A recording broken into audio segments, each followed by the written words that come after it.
Hey, deserving listeners, love is blind. My name is Dr. Kirk Honda. I'm a therapist and a professor.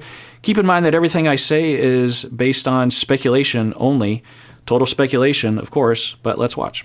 I know you saw me and AD talking. Oh, yeah. She brought up, like, the whole race thing. She brought up kids. Mm-hmm. How will our kids perceive race? I appreciate, like, the question. Yeah, I don't think I showed this clip of Kenneth and AD talking about mixed race couples and what that means for children. And they didn't really go into detail on it, and I didn't know exactly where it was coming from. And as a mixed race person myself, I have a lot of thoughts on it. I've made a lot of content about it, episodes. Third culture kids, I have an episode on that. I have episodes on what it's like to be half, what it's like to be Hapa. I think we're the pinnacle of human evolution because we're combining the best of two worlds, I suppose.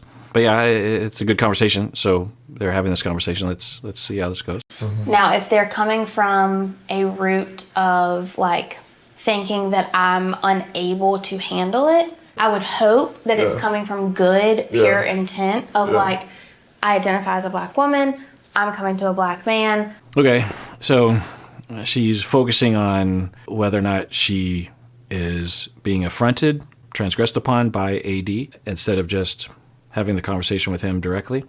She is saying, hey, if AD is coming up to you and saying, assuming that I'm not going to be okay with mixed race kids, and even the word mixed race is kind of funny because race is a social construct. Aliens from outer space, I'm quite positive, would not separate us by skin color. We are all humans.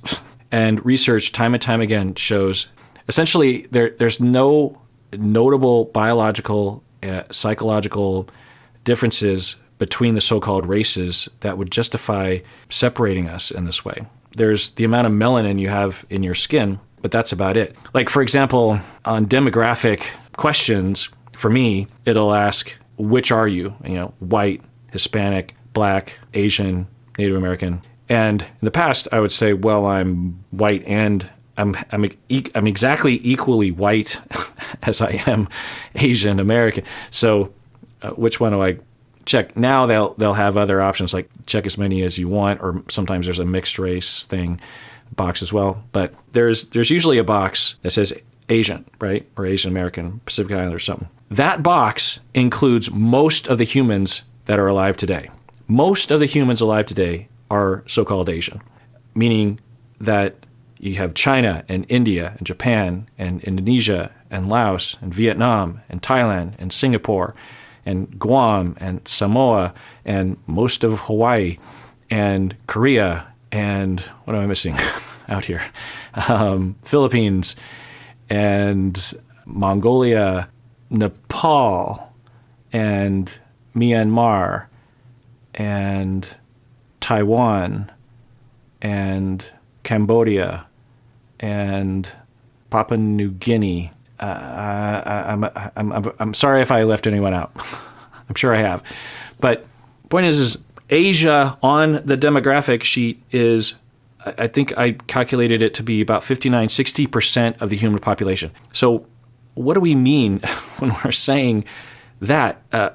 Because the difference between Japanese people and Cambodian people is a bigger difference culturally, arguably, than the difference between a Mexican Hispanic person and a white American. The difference is, you know what I'm saying? So this whole idea of race, the way that Americans see it, but really the way Americans didn't invent race, and we're not the only ones that has racism is across the globe. They're having a conversation. It's good. What I hope they talk about is, well, what's our take on this? How do we feel about it? How do you feel about it? What do you want to do with it? And if we did get married and we had kids, then what does that mean for our kids? How are we going to manage that? Because like one of the things that if I were Kenneth that I would want to know is, are you open as a white person to understanding, that issue that I and our children will face, that you don't have to, that you might not even know about? Are you open to hearing? But, that's just one sliver of the conversation. And from her standpoint, she might be thinking, is it okay for me to ask certain questions? I also want to be given a little bit of credit because I haven't exhibited any sort of racism. I don't want that to be the assumption, whatever it is. So let's see how they talk about it. It was a very well-rounded, Good. I think, conversation. Good. I know that it's such a challenge for Black men with white women or any interracial couple because I've always faced that. Like I have. Okay, so they're having a conversation. I'm guessing a lot of people in the audience are cringing.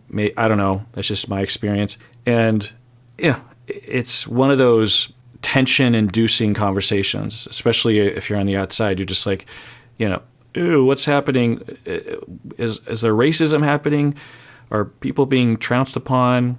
And yeah, those are worthy questions, but it's not assumed. That as a therapist and particularly as a professor, where we talk about this sort of stuff all the time, that you can't have these conversations without tension. You can't have these conversations without maybe even stepping on some toes. But that doesn't mean that you have to put up with your toes being stepped on. It just means that it just comes with the territory. And so we just all have to relax. And I do this with my students, just like, you might step on some people's toes. I might step on some toes. I'm going to try. Let's all try not to. But if we worry about stepping on toes, we're not going to get anywhere.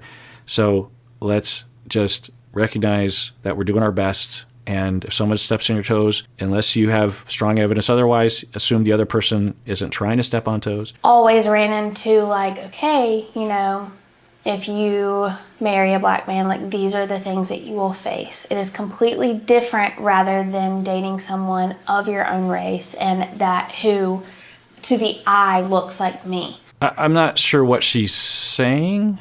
I don't know if she's just saying, look, it's a thing you have to focus on, or what is she saying? Always ran into okay, if you marry a Black man, these are the things that you will face. It is okay. What are the things? I'm curious what she means by that. Yeah, there are things to face. So, wonder what she means by that. But y'all talking about it, she is a Black woman and she can relate to you, whereas I identify as a white woman. The questions that. Okay, yeah, it could be a lot worse. We've seen worse. And it's not bad. I don't know. It's just a lot of sentences that I don't know exactly what she's saying here. I would love it, and maybe they edited it out, if she would just ask him a question and have more.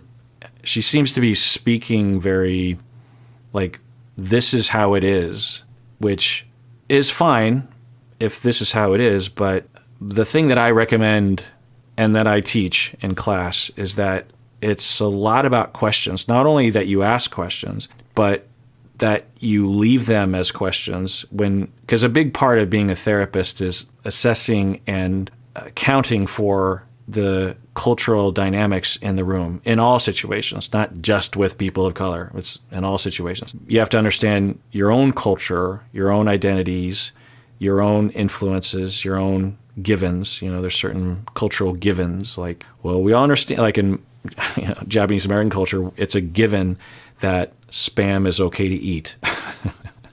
It's not a given in all cultures. There's more fundamental things it's a given that when you get upset, you drink a lot, or it's a given that you can never get divorced, or it's a given that you don't talk about your feelings or whatever.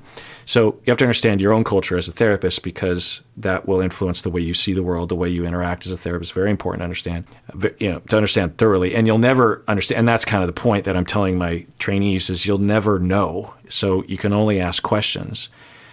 You have to ask yourself, I wonder if from my culture I absorbed this notion that you're not supposed to talk about your feelings, and I wonder if that is affecting the way I'm seeing a client who doesn't talk about their feelings, and I wonder if I'm seeing the client as more functional than they actually are given what they need. And then you just leave it there as a question mark. You think, well, I think maybe I am, but you never know because these questions are not answerable in a concrete way. So not only do you just let things be question marks, and that can be anxiety provoking for a lot of people. They want facts, they want answers, right, wrong, racist, not racist, right? And the world doesn't work that way. The other question mark is to ask questions, to not assume anything about anyone else. Kenneth might have a completely unexpected or unknown to her take or position on what it is to be black and what it is to be in a mixed race relationship. So I hope there's questions both ways. Woman, and she can relate to you, whereas like I identify as a white woman. Oh, right. And then that statement is, again, it's said to certainly. She's saying it with a lot of certainty. I can't relate to you the way AD can relate to you. Well, about being black, yeah, absolutely. In all even that, it's likely. But, for example, for myself as a what we call ourselves Hapa, meaning half Asian, when I talk to other Hapas in Hawaii, they have a completely different experience of what it's like to be Hapa. Because in Hawaii, Hapas, people like me, are the majority. They're the norm. Where I grew up and where I live right now, I'm not the norm. It's a very different experience. Assuming that just because AD and Kenneth are both black, that they would be able to relate to each other is simplistic. In the same way that you can't look at two white people and say that they can relate to each other better than a black. Now, I don't know if she's just saying about race, but it's the way she's wording it. And it's the way that a lot of people see these kinds of things. Now, might AD and Kenneth be able to relate to each other better? Sure. And might race be a factor in being able to relate to each other? Yeah, absolutely, for sure. But I just wish you would ask questions instead of, stating these things, because it's possible that Brittany and Kenneth can relate to each other way better than Kenneth and AD could ever relate to each other. There's a lot of things that play into your view of the world, what you want, what your values are. To reduce people to their so-called race is a form of ignorance and perhaps racism in and of itself. You have to ask questions. True concern. We're going to face people's opinions. Like my female best friend is probably going to be very Ken, let's talk. Okay, so they're playing the ominous music, and for good reason. He says it gave me concern. I don't know what he means. It can mean a lot of different things. It almost seems like what he's saying is I hadn't thought about it until AD asked the question, and all of a sudden now I'm like, wow, what? I don't think Kenneth is that naive or short-sighted. The thing, I don't know. Well, let's rewind. I'm really trying to understand what they're saying. Just that AD was asking me it gave me very much true concern. True concern. The questions that AD was asking, true concern. Now, maybe Kenneth is thinking that, yeah, I hadn't really, of course, I thought about it to some extent, but when she asked the question, I was like, yeah, we need to think about this. But the way it's wording and with the ominous music, it's almost like he's saying, this relationship is never going to work. I doubt he thinks that, but I don't know what he thinks. And let's watch what he says now. We're going to face people's opinions, my female. And they're editing it heavily, I can tell. But he says we have to face people's opinions heavily. And yeah, absolutely. Regardless of where you are in the world, honestly, there are places where you're going to get a lot better reception and places where you're going to get a lot worse. So it's just interesting, though, that with Chelsea and Kwame, either they talked about this and they didn't include it, or it just was less of an issue, at least to my memory. It was a while back, it was almost exactly a year ago that season was on. So I don't know, is this another North Carolina thing or a Charlotte thing? Now, you could argue that people in Seattle would avoid it when they should face it, and people in Charlotte are and that's my experience of being in the South in various different towns, cities, like Savannah, Atlanta, Jackson. This is just my take, that the tension is higher, but there's a greater willingness to face it. Whereas in Seattle, there's less of there's history in Seattle. That's awful. Redlining. This is just my sense, and there's no way to really measure this, but my sense is that Seattle has less tension and less of a problematic history than, say, North Carolina does. But Seattle people are less likely to talk about it, and there's probably more likelihood of microaggressions and that kind of thing.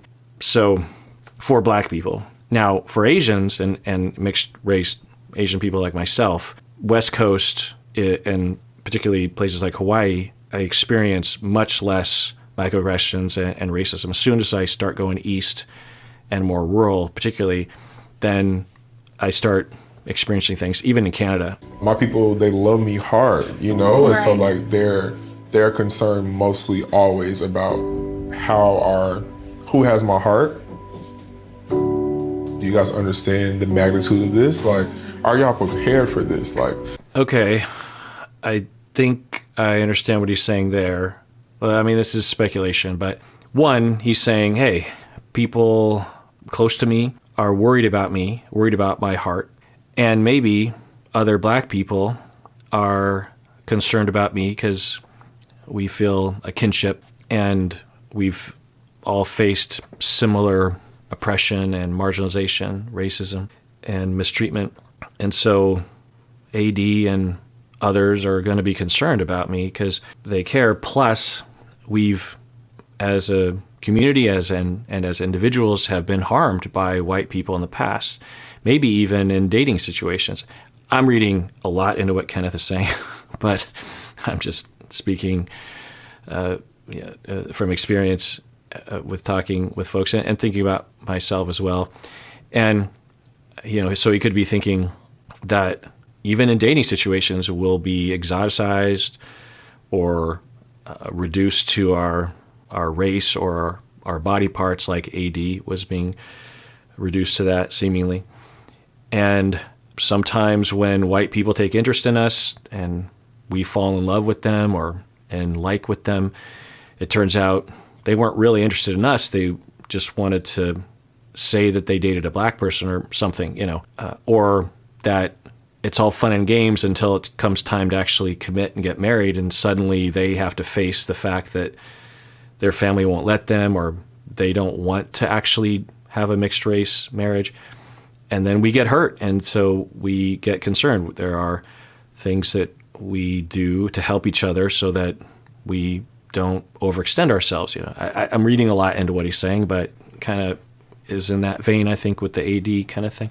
My people are going to they're going to love you because you're a bomb person, but they're definitely going to be like, they're going to have those same. Yeah, they're going to want to know that I am good and then that we are good. Right. Okay, so that's what Kenneth was saying. The concern, I think what he was getting at earlier, I think is what I was saying earlier. But I don't know, and I don't want to assume. If I were her, I would ask. It's like, well, what's the concern? Where's that come from? That kind of thing. Do you think if your family, your friends are coming to you and they're like, are y'all good? Like, that's what you said. You were like, are y'all good?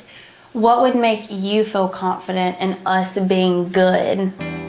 Okay, so that topic is starting to become infused into this conversation, which makes sense.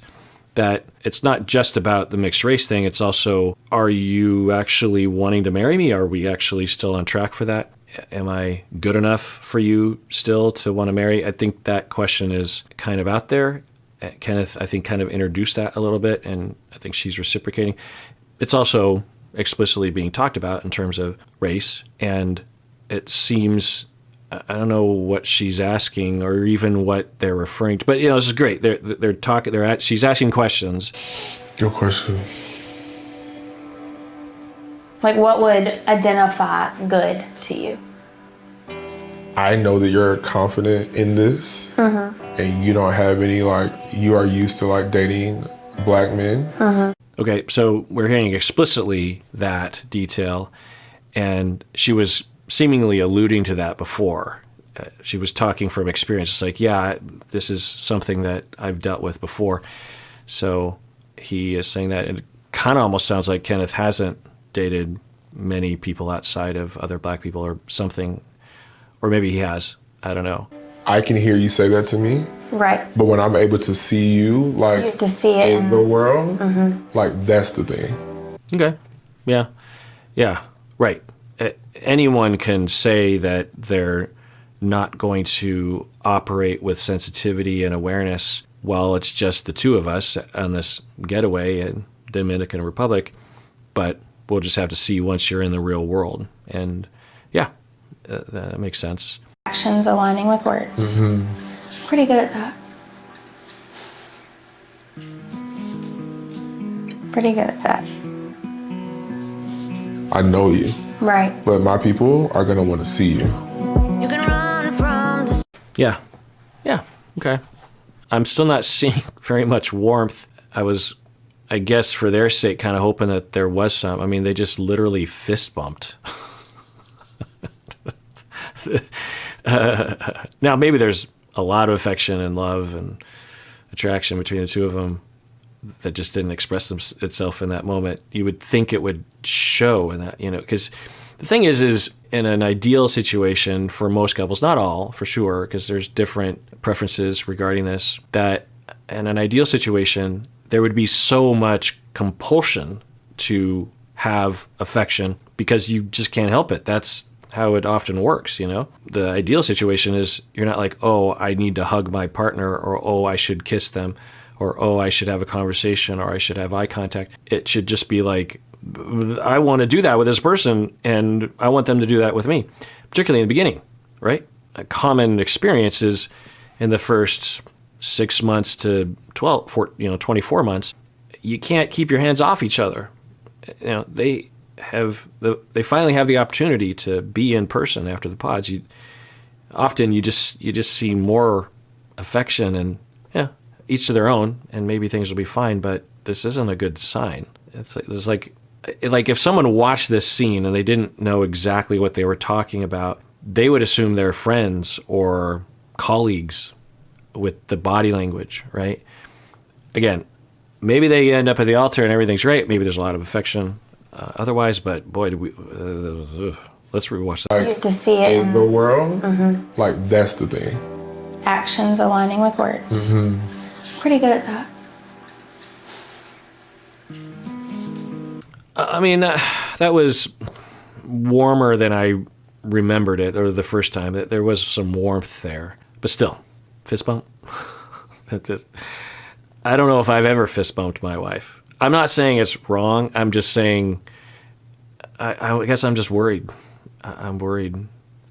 And I wonder, so if I was to take a guess, I would say that they are still in it to win it, and they're trying to make it work. They're either both in denial, or they're just taking it slow, hoping that some flame will come.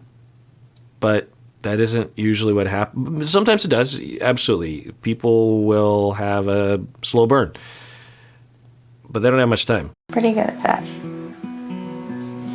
I know you. Right. But my people are going to want to see you.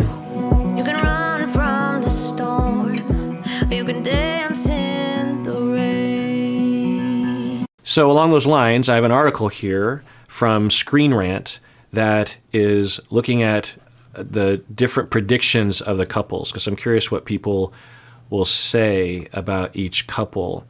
So just going line by line here for each, because I want to get to Kenneth and Brittany. But according to Screen Rant, they believe that Jimmy and Chelsea are likely to split up. And they say, although Jimmy and Chelsea's relationship was high stakes in the pods, the couple found that their connection with each other was exactly what they were hoping for. I don't want to read this whole thing. Brittany and Kenneth, likely to split up. Okay, so they think they're likely. I wonder why. After meeting in person, Kenneth and Brittany's connection began to feel somewhat strained. So keep in mind that these articles are written in my time span, which is before this current episode, episode 7, was even released. So we just had the first 6 episodes. We didn't see much of Kenneth and Brittany, but they think that after meeting in person, their connection felt somewhat strained. Yeah, we're seeing more evidence of this here. Laura and Jeremy, they're saying it's too soon to tell. It didn't look too soon for me. I would say Brittany and Kenneth were too soon to tell, but Laura and Jeremy, it didn't seem likely. But I don't know. AD and Clay, likely to stay together. I would say there's a lot of data, but a lot of stuff going both ways. So that one's, I don't know. Amy and Johnny, according to Screen Rant, they say are likely to stay together. Yeah, but again, we just don't have much information. I was just curious as to what the prediction was around this time about Kenneth. All right, well, that does it for that episode. I want to thank everyone who comments below and includes a timestamp if they're referring to something that happened in the video that, or what, like if I say something and you just want to say, ooh, I like that.